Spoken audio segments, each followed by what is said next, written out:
Welcome to BRK news. యావత్ భూప్రపంచం మొత్తం ఎక్కువగా జరుపుకునే పండుగ ఏదైనా ఉంది అంటే అది క్రిస్మస్ అనే చెప్పాలి. పండుగ ఏదైనా దాని వెనుకున్న పరమార్థం మాత్రం అందరి సంతోషమే. అయితే అన్ని పండుగల్లో కొత్త బట్టలు, స్వీట్స్, సంబరాలు కామన్గా ఉంటాయి. ఇది అందరికీ తెలిసిన విశేషమే. కానీ ఈ క్రిస్మస్ పండుగ వేళల్లో యేసు ప్రభు తర్వాత ఎక్కువగా వినిపించే పేరు క్రిస్మస్ అంట. మరి ఆయన ఎవరో, ఎక్కడ పుట్టారో, ఆయన రూపం ఎలా ఉంటుందో తెలుసుకుందాం రండి. సాధారణంగా ఈ క్రిస్మస్ పండుగ ఇంగ్లీష్ క్యాలెండర్ ప్రకారం ఏడాది డిసెంబర్ నెలలో చివరి పండుగ. ఇక క్రిస్టియానిటీకి ఉన్న ఏకైక పెద్ద పండుగ క్రిస్మస్ పండుగ అనే చెప్పాలి. ఇక క్రిస్మస్ అంటే చిన్నారులకు భలే ఇష్టం.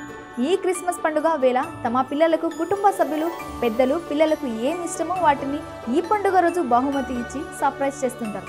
ఈ క్రిస్మస్ పండుగ వేళ ఆకాశంలో శాంటా తాత కనిపిస్తున్నట్లు చాలా కథలు విన్నాం. కొన్ని దేశాల్లో అయితే కొందరు ప్రత్యక్షంగా చూసినట్లు కూడా చెప్తుంటారు. కానీ ఇప్పటి వరకు దానికి స్పష్టమైన ఆధారాలు మాత్రం లేవు. మరోవైపు క్రిస్మస్ అనగానే క్రిస్మస్ తాత తమకి ఇష్టమైన బహుమతులు ఇస్తారని చాలా మంది పిల్లలు నమ్ముతారు. అసలు ఈ క్రిస్మస్ తాత ఎవరో ఇప్పుడు తెలుసుకుందాం రండి. క్రిస్మస్ పండుగ వస్తుంది అనగానే పిల్లలందరూ భలే సంతోషిస్తారు. అందుకు కారణం క్రిస్మస్ తాత. అర్ధరాత్రి క్రిస్మస్ తాత తమకి ఇవ్వడానికి బహుమతులు తీసుకొని వస్తారని ఎంతగానో ఎదురు చూస్తారు. తమ పిల్లల ఇష్టాలను తెలుసుకొని నచ్చిన బహుమతి తల్లిదండ్రులే వారికి ఇచ్చి క్రిస్మస్ తాత ఇచ్చాడని చెప్తారు. కొంతమంది తల్లిదండ్రులు అయితే వాళ్లే శాంటా క్లాజ్ మాదిరిగా డ్రెస్ వేసుకుని తమ పిల్లలకు బహుమతులు ఇస్తారు.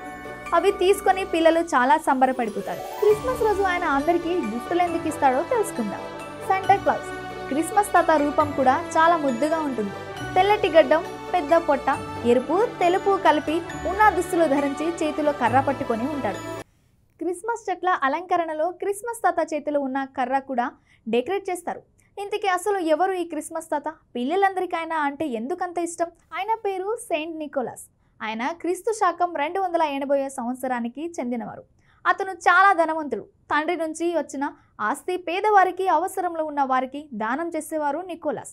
క్రిస్మస్ వేళ నిరుపేదల ఇంటికి వెళ్ళి బహుమతులు ఇస్తూ ఉండేవారు. సంతోషంగా ఉన్న నికోలస్ తన తల్లిదండ్రులను కోల్పోతాడు. అప్పుడు నికోలస్ ఒక అనాథగా మారిపోతాడు. ఎల్లప్పుడూ రహస్యంగా పేదలకు సహాయం చేస్తూ ఉండేవాడు.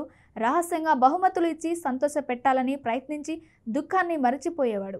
మైరాలో నివసిస్తున్న ఒక పేద వ్యక్తికి 3 కుమార్తెలు ఉండేవారు. అతనికి తన కూతుళ్ల వివాహం కష్టాంతరంగా మారింది. అదే సమయంలో పేదవారికి సహాయం చేసే నికోలస్ ఈ విషయాన్ని అర్థం చేసుకున్నాడు. కానీ ఎప్పుడూ నికోలస్ నేరుగా వెళ్ళి సాయం చేసేవాడు కాదు. సీక్రెట్గానే చేసేవాడు. నికోలస్ ఈ వ్యక్తికి సహాయం చేయడానికి వచ్చాడు. అప్పటి నుంచి ఈ గిఫ్ట్లు పరంపర మొదలైంది. ప్రపంచవ్యాప్తంగా క్రిస్మస్ రోజున సాక్స్లో బహుమతులు ఇవ్వడం ఆనవాయితీ. ఆ అమ్మాయిలకు సాయం చేయాలని పూనుకున్న నికోలస్ కూడా అలాంటి సాక్స్లో బంగారాన్ని ఉంచాడు. వాటిని ఆ ఇంటి చిమ్మిలోకి బ్యాగ్లో పెట్టి వాళ్ళ ఇంట్లోకి విసిరేశాడు. 1 కాదు 3 సార్లు బంగారం సాక్సులు నిరుపేద ఆడపిల్లల ఇంట్లో వేశాడు. చివరకు నికోలస్ను ఆ వ్యక్తి చూశాడు. ఆ విషయాన్ని ఎవరికి చెప్పొద్దని నికోలస్ అన్నాడు. కానీ త్వరలోనే ఈ విషయం అందరికీ పూర్తిగా అర్థమైంది. ఆ రోజు నుంచి ఎవరికైనా సీక్రెట్ గిఫ్ట్ వస్తే అది నికోలస్ ఇచ్చిన గిఫ్ట్ అని అందరూ అనుకుంటారు. నికోలస్ ఈ కథ క్రమంగా శాంటా తాతగా ప్రజాదరణ పొందారు. ఇలా మొదలైంది శాంటా బహుమతులు పరంపర. క్రిస్మస్ రోజున పిల్లలకు బహుమతులు ఇవ్వడం ఆనవాయితీ. అందుకే నికోలస్ కథ మొదట యూకేలో ప్రాచుర్యం పొందింది. అతనికి father Christmas, old man Christmas అని పేరు పెట్టారు. సీక్రెట్ శాంటా వంటి సాక్స్లలో బహుమతులు ఇచ్చే పద్ధతి క్రిస్మస్ రోజున ప్రపంచవ్యాప్తంగా కొనసాగింది.